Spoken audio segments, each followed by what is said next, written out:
Bienvenido al canal Vida TV. Bienvenido a tu programa El Encuentro.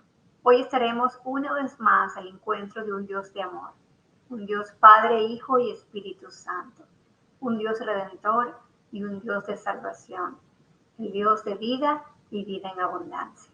Vamos a orar. Amado Dios y Padre Celestial, Dios Todopoderoso y Eterno, hoy una vez más levantamos tu nombre, glorificamos y exaltamos tu nombre.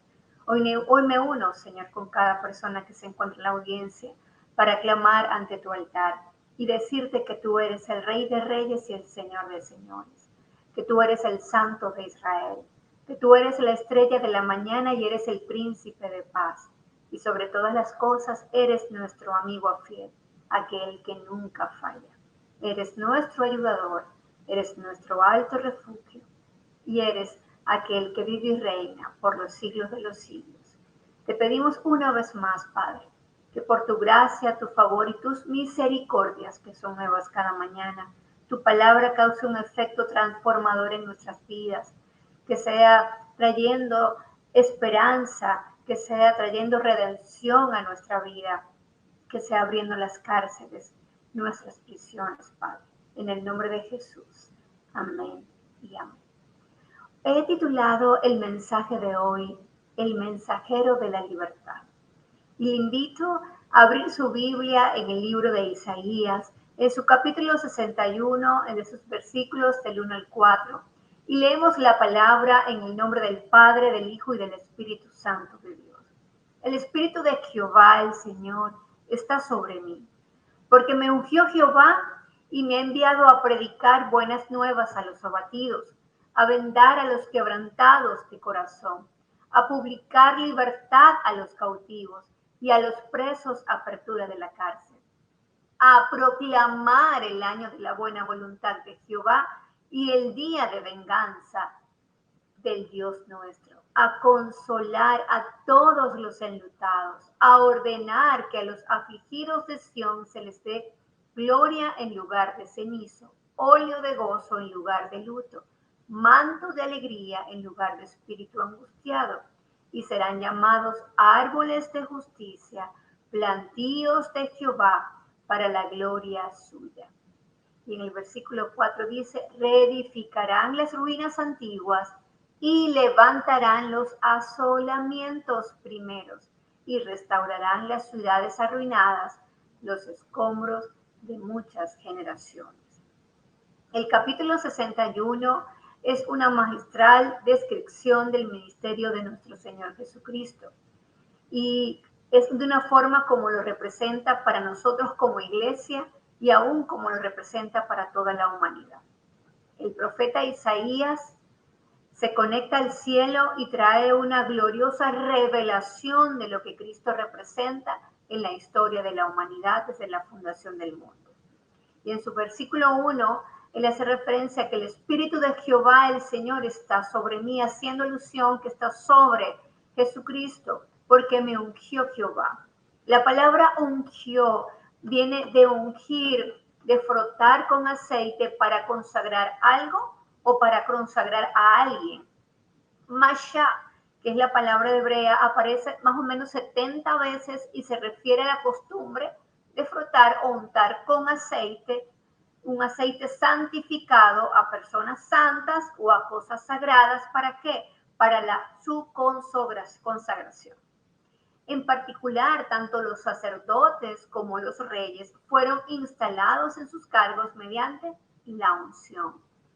En Éxodo, en el libro de Éxodo, en su capítulo 40, en sus versículos 9 al 14, se estipula que el altar, el tabernáculo, la fuente y los hijos del sumo sacerdote habrían de ser ungidos.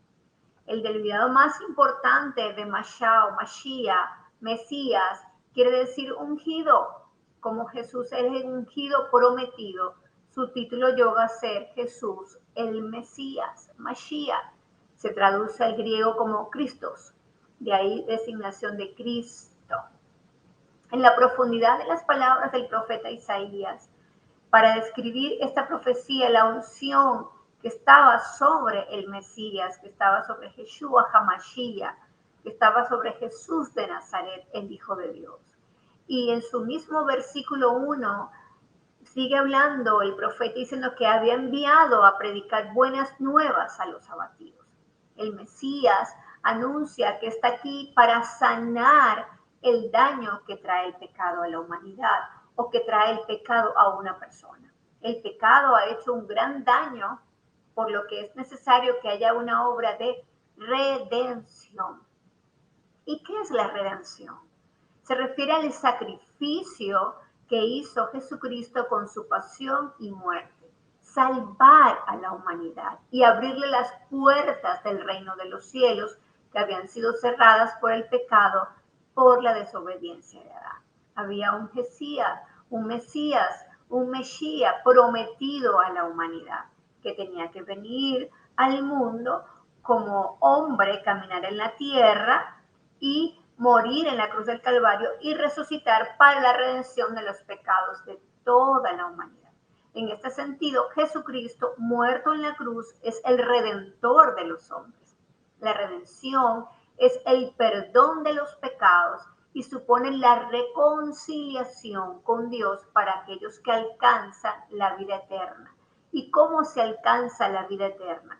La vida eterna se alcanza por medio de nuestro Señor Jesucristo. Creer que Él nació en un pesebre, que fue concebido por medio del Espíritu Santo en una virgen, quien su nombre era María, creer que es el Hijo de Dios que caminó en la tierra hecho hombre, hecho carne, murió en esa cruz, pero ahora está sentado a la diestra del Padre.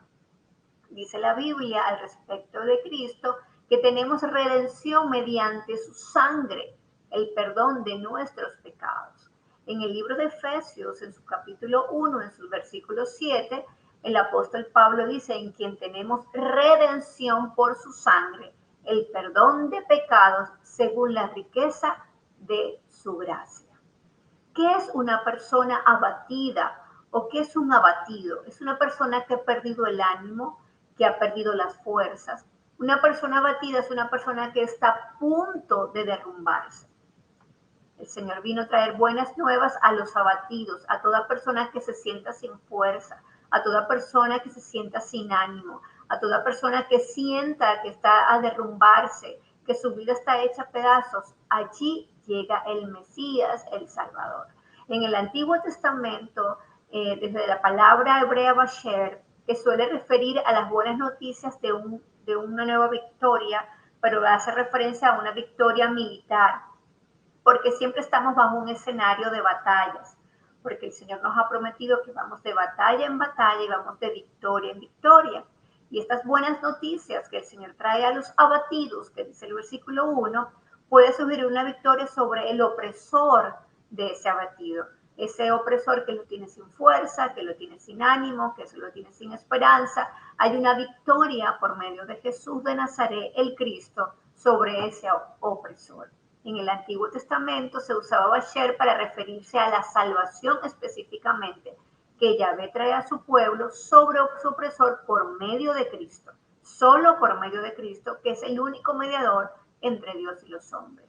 Nos libera por medio de Cristo de la servidumbre, nos libera del pecado y nos libera de la muerte, porque da un acceso a la vida eterna. Por eso es que es tan lindo la celebración teológicamente de los tiempos de celebrar el nacimiento de nuestro Señor Jesucristo, y como el profeta Isaías da una magistral descripción de lo que Él representa para cada uno de nosotros. En el mismo versículo 1 menciona que el Señor vino a vendar a los quebrantados de corazón. No sé si usted en algún momento se ha sentido con un corazón roto. Solemos decir consolar a los quebrantados de corazón, pero regularmente aquí dice vendar a los quebrantados de corazón. Vendar va más allá de un consuelo normal y corriente o de la paz. Vendar es como una cirugía que el Señor hace al corazón. Juntar las partes de ese corazón que está roto, reparar las roturas del corazón. El Señor tiene la autoridad para vendar ese corazón roto. ¿Qué es un corazón roto? Nos referimos a las emociones. Una persona con el corazón roto es una persona que ha perdido totalmente las esperanzas. Un corazón roto identifica una herida profunda en nuestra alma. Pero Dios ha enviado al Mesías para reparar los daños, para eliminar la causa de nuestra tristeza, para darle a la persona que de un corazón roto a un corazón nuevo, un corazón que tenga una nueva esperanza en Él, para anclar nuestro corazón en el fundamento que es Cristo, que es la plenitud de todo en todo, que tiene la capacidad de reparar, tiene la capacidad de restaurar, que tiene la capacidad de hacer una cirugía a nuestro corazón. Y ese corazón quebrado, Él tiene la autoridad de colocarlo tal cual como Él lo diseñó en el diseño original. Es interesante que hay una definición por la ciencia y la medicina y describe al corazón roto de esta manera. Se lo voy a decir, disculpe. El síndrome del corazón roto es una afección cardíaca temporal que a menudo es provocada por situaciones estresantes y emociones extremas. La afección también se puede desencadenar por una enfermedad física grave o por una cirugía literalmente en el corazón. Las personas con síndrome del corazón roto pueden tener un dolor repentino en el pecho o pensar que están teniendo un ataque cardíaco. Este síndrome de corazón roto afecta solo una parte del corazón e interrumpe temporalmente la función habitual de bombeo del corazón.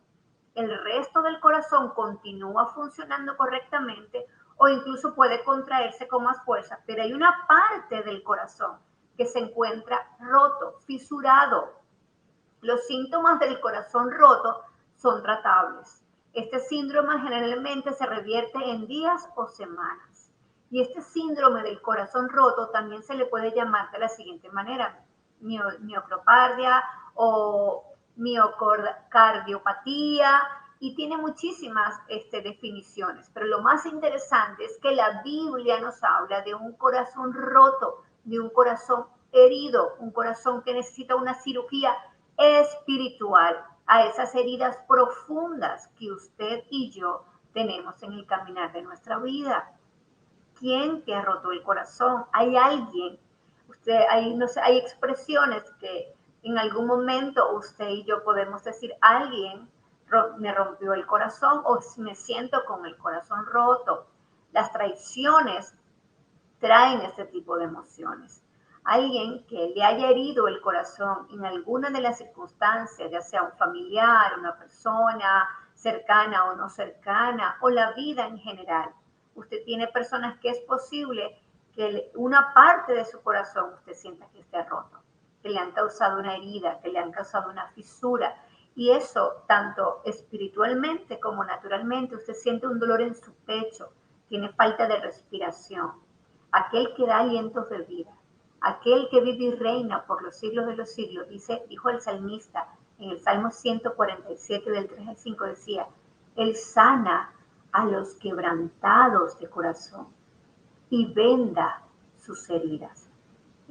El Señor tiene la capacidad de vendar nuestras heridas, tiene la capacidad de que ese corazón quebrado, de esa parte del corazón que usted siente como una fisura, que gotea sangre, la mano del Señor tiene la capacidad de volverlo al diseño original. Es parte del ministerio mesiánico. Y dice la Biblia en ese mismo capítulo, en el versículo 1, a publicar libertad a los cautivos. Mientras que la frase quebrantados de corazón se refiere a una condición interna, a una condición de alguien abatido internamente, también el Señor trae a publicar libertad, es decir, a hacerlo delante de todo el mundo. El Señor quiere mostrar cómo abre nuestras prisiones espirituales, los lugares, cuevas espirituales, lugares donde usted y yo podamos estar encerrados. El Señor tiene llaves que abre esas puertas y las vuelve a cerrar, y nadie puede abrir las puertas que el Señor cierra. El Señor tiene la autoridad para traer libertad a su vida. Si usted se siente con que tiene grillete en los pies, que tiene grillete en su mente, que tiene grillete en sus manos, se siente aprisionado, se siente en una cárcel espiritual, el Señor tiene la llave para abrir esa prisión. Y la Biblia está llena de testimonios donde el Señor trajo libertad al cautivo. Yo amo la guerra espiritual. Yo creo totalmente que detrás de cada situación simplemente alguien necesita una libertad. Es alguien que simplemente está cautivo en su mente, cautivo en su alma, cautivo, tiene cárceles en el alma, tiene cárceles en sus emociones. Déjeme decirle algo. Si alguien se encuentra en pornografía, está cautivo y tiene demonios, sea cristiano o no sea cristiano. Si alguien está viendo cosas que no tiene que ver, está cautivo y está preso. Si alguien está estafando o está robando, si ya conoce a Cristo o no lo conoce, ahí hay un cautiverio. Si hay falta de perdón, si hay amargura, si hay ira, ahí hay cautiverio. Si hay envidia, si hay malas palabras, ahí hay cautiverio. Si hay desviaciones en lo que Dios ha creado en usted y en mí, ahí hay cautiverio. Y el Señor tiene la autoridad en el nombre que está sobre todo nombre, en el nombre de Jesús de Nazaret, a traer libertad al cautivo, al cautivo. Si usted se siente preso de la pornografía, el Señor tiene la autoridad de sacarlo de esa cárcel. Si usted se siente preso de la droga o de cualquier vicio de estafa, cualquier vicio que usted pueda presentar, el Señor tiene la autoridad de libertar esa área de su vida. Es extremadamente tiene la autoridad para la libertad en nuestro Señor Jesucristo. La Biblia dice que cuando Él murió en la cruz del Calvario y cuando Él murió pero resucitó al tercer día, Él exhibió las potestades a las principales, todas las huestes de las tinieblas y dio libertad por medio de su muerte. Su sangre nos abre la puerta a todas nuestras cárceles. Así que cada uno de nosotros en este tiempo donde recordamos su nacimiento, que recordamos su esperanza, recordamos lo que Él representa para la humanidad, cada uno de nosotros debemos autoevaluarnos. Seamos cristianos o no seamos cristianos, hayamos conocido a Cristo o no lo hayamos conocido. Nos tenemos que autoevaluar nuestra vida y reconocer toda área en las cuales podamos estar cautivos y pedirle a ese Mesías Salvador, a ese Mesías que ya nació, a ese Mesías que ya murió, a ese Mesías que ya está victorioso en el cielo, que nos liberte por medio de su nombre, para que nuestras cárceles sean abiertas y comenzar un año agradable para el Señor. Qué hermoso, qué hermoso. Y a los presos, apertura de la cárcel. Esto sería muy claro lo que estamos hablando. El Señor va a abrirle. Hay cárceles espirituales y hay cárceles naturales. También en cualquier tipo de cárcel que usted se encuentre, el Señor tiene la autoridad de darle una nueva oportunidad. Esa apertura, el Señor está mostrando allí que el Señor tiene la autoridad para cambiar de una vida a una vida nueva. No importa la circunstancia que usted haya vivido, el Señor puede libertar, a proclamar o promulgar año de buena voluntad de Jehová. En este versículo 2, vemos como en el versículo 1 el profeta Isaías está proclamando sobre el Señor el lado humano, las emociones, el corazón roto. Podemos ver cómo Dios está dando como un anuncio de lo que Él puede representar para el hombre en todas sus dimensiones, en las dimensiones naturales y en las dimensiones espirituales. Cómo puede libertarnos, cómo puede traer, pero también está anunciando su buena voluntad. El corazón de Dios tiene una buena voluntad, un año de jubileo, un año dedicado a la libertad. El Mesías debe proclamar ese año de buena voluntad del Señor. Es decir, el año cuando los favorecidos pueden esperar esas bendiciones que vienen de donde? Del cielo, esas bendiciones que vienen de Dios para su vida y para la mía. El día de venganza del Dios nuestro, dice el capítulo 2, el versículo 2 del capítulo 61. En este contexto, la palabra venganza es desconcertante, ya que todas las otras frases son positivas, las otras frases nos dan esperanza, pero el Señor también dice que de Él es la venganza. Estos versículos hablan de traer buenas noticias a los oprimidos, de vendar los corazones rotos y proclamar libertad a los cautivos. Pero los babilónicos tenían que decaer para que los israelitas pudiesen ser liberados. Las fuerzas del mal tienen que sufrir una derrota. Sí, las fuerzas del bien deben ganar El Señor debe hacer justicia, vengarse.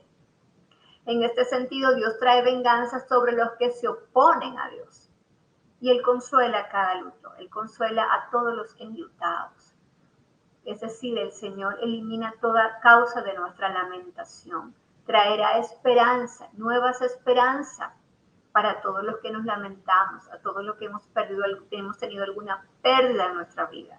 Pérdidas humanas, pérdidas financieras, cualquier pérdida que usted haya tenido, el Señor tiene la autoridad de cambiar ese luto por esperanza.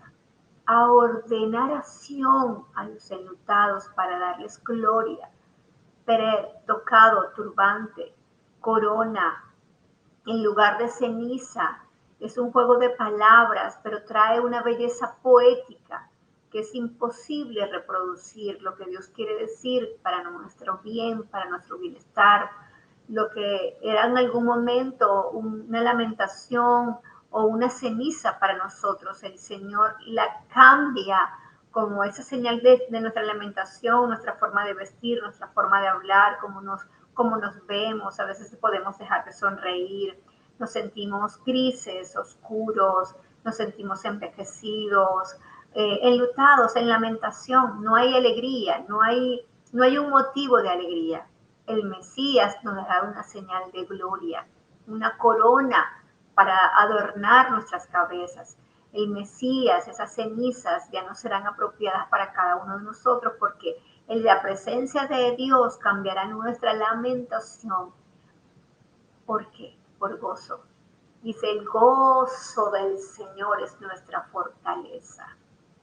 El gozo del Señor. Vengan a mí todos los que están cargados y trabajados, que yo los haré descansar. Yo les daré descanso. Yo les cambiaré por el tiempo que sufrieron. Yo les daré alegría. Hubiere yo desmayado, dijo una vez el salmista, si no creyere, si no tuviese la certeza, la convicción, que veré la bondad, la compasión del Dios Todopoderoso en la tierra de los vivientes. Es decir, por muchos pasos de lamentación que usted y yo hayamos pasado, hay una esperanza de que el Señor cambiará esa ceniza, esa lamentación con su presencia y nos dará una nueva vida en Él, nuevo gozo en Él, una nueva fortaleza en el Mesías. El óleo de gozo en lugar de luto. Aceite se usa para cosas comunes como cocinar. Usted puede palparlo, un aceite, o para las lámparas. También se usa para cosas especiales, los perfumes, como lo había mencionado anteriormente, en los sacerdotes, para ungir reyes. El manto de alegría en lugar de espíritu angustiado puede ser la presencia de Dios específicamente, tiene la autoridad para que caiga sobre nosotros un manto. No sé si le ha pasado, pero si ha tenido la experiencia de orar o estar cerca de Dios en algún momento, a veces llegamos muy entristecidos, sentimos nuestros rostros envejecidos y llegamos a la presencia de Dios, a la presencia del Hijo de Dios, y nuestro rostro cambia, nuestro semblante cambia, nuestra forma de ver las cosas cambia, vemos las flores, los colores de las flores de la naturaleza, y ese manto que cae por estar cerca de Él, nos cambia ese gozo, ese espíritu de angustiado por alegría, cambia nuestra timidez, cambia nuestro temor, todo sentimiento de debilidad, de impotencia, queda como en el fondo del mar. Es como si hay algo que nos arropa, que no es nuestro, ese manto que viene de Dios, pero que nos cambia, esas prendas que proclaman alegría y nos permite que nuestros corazones salten de esperanza y que alabemos con alegría al Rey de Gloria. Hay momentos en que no podemos tener muchas ganas de adorar, o nos sentimos tristes en lo humano, pero podemos decir, quiero alabar a Dios, quiero adorar a Dios, me siento agradecido, me siento alegre de alguna manera. Y aunque esté lamento, aunque esté en tristeza, puedo todavía adorar al Dios Todopoderoso. Y serán llamados árboles de justicia. Antes de prevenir la destrucción, el Señor nos hace una analogía con el árbol. Y qué bonito, porque el Señor llama árboles de justicia, y los árboles de justicia tienen raíces, tienen ramas, tienen crecimiento, tienen fruto, es decir, son como pilares. La palabra olmo como la palabra pilar implica fuerza, estabilidad, árboles de justicia, un árbol regularmente siempre es hermoso, el árbol da sombra, el árbol puede estar allí de pie por años tras años ante vientos y tormentas. El árbol regularmente nunca está solo porque tiene alrededor, hay un riego sobre ese árbol. Y qué bonito es que el Señor nos considera un árbol de justicia.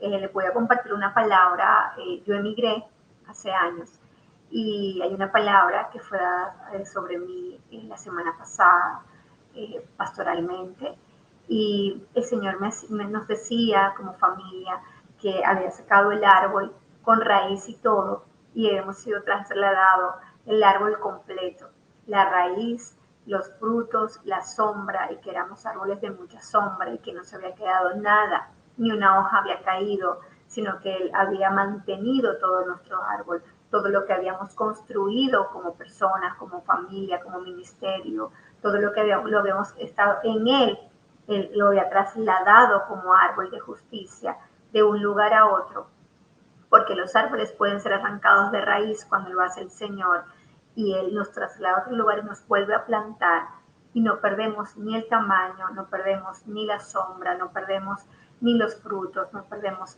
las hojas, somos árboles de justicia. Este tipo de estabilidad y de tranquilidad que muestra ese árbol de justicia es trasladado con el Señor. Cuando la presencia de Dios nos traslada, el árbol nunca será secado.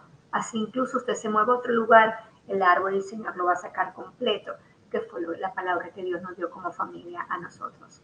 Y se la regalo como testimonio, porque si usted emigró o simplemente usted se ha cambiado, o ha cambiado en muchísimas dimensiones de su vida, si usted es un árbol de justicia, el Señor simplemente va a tomar esa raíz con todo el árbol y lo va a trasladar, y seguirá haciendo esa estabilidad, seguirá haciendo esa firmeza, esa sombra y esos frutos.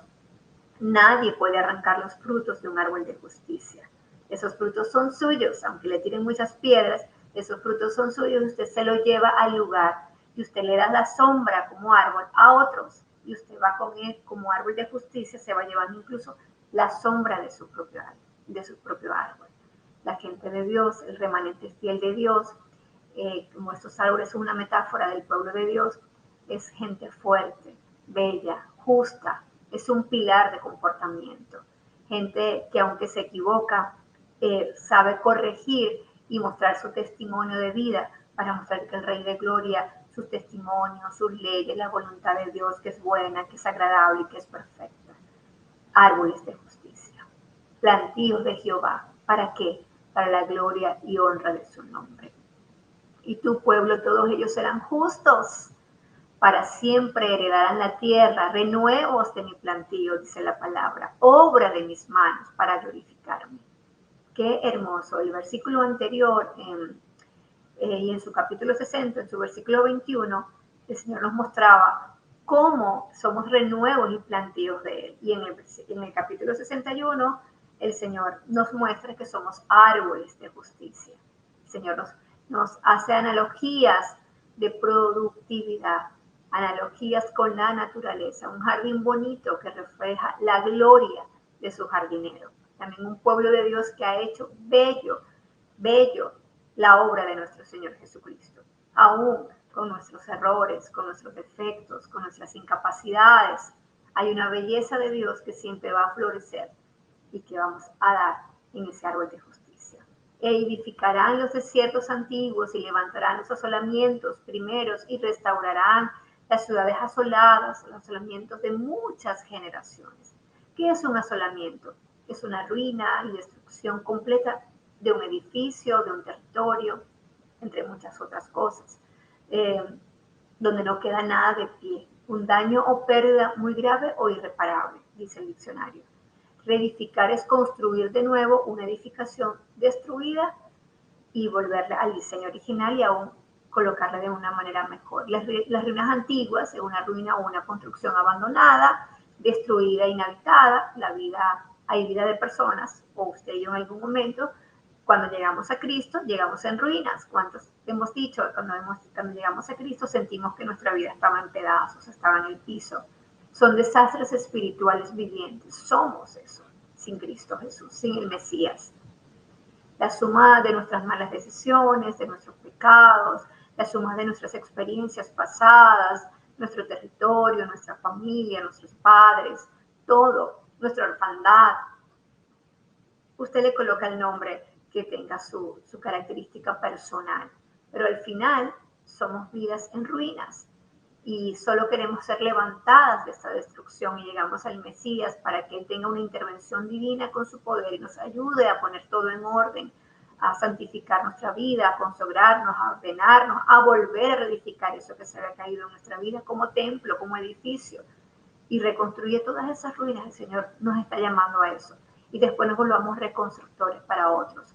Es el llamado para lograr limpieza del pecado, de hábitos, de pensamientos. Es un plan de acción que el Señor hace como un plan de crecimiento para cada uno de nosotros, para que la obra de Dios como visión, como iglesia, podamos estar conectados con el cielo y el cielo baje la tierra. Esos asolamientos primeros es simplemente un asolamiento, es un abandono, es una soledad, es una destrucción. Es nuestro propio asolamiento primero como personas sin Cristo. Y los asolamientos primeros estamos haciendo referencia al pueblo de Israel o a nuestros antepasados. Nuestras propias familias pueden estar en condiciones de soledad. Pueblos pueden estar totalmente vacíos sin Cristo.